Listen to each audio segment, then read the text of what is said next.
Ердөө ганц минут сонсоод үзээрэй. Дэлхийн хамгийн ухаантай амьтан.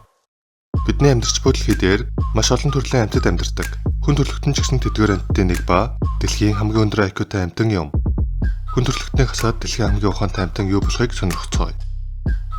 Шувуунууд дундаас хамгийн өндөр IQ-тай шувуу хэрэг ба амархан тест хэвлүүлж чаддаг бөгөөд дунд 60-40 IQ-тай байдаг гэн.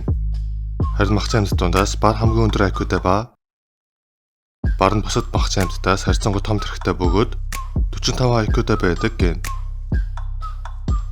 Харин газрын амьтдаас зан хамгийн өндөр 70 IQ-тай ба циркэд үзүүлбэр үзүүлж зураг хүртэл зурдаг.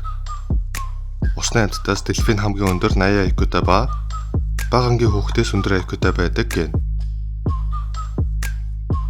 Тэгээд хамгийн ухаантай амьтан мэдээж шимпанзе бөгөөд хамгийн өндөртөө 120 IQ-тай байдаг гэн. Харин таны IQ хэд вэ?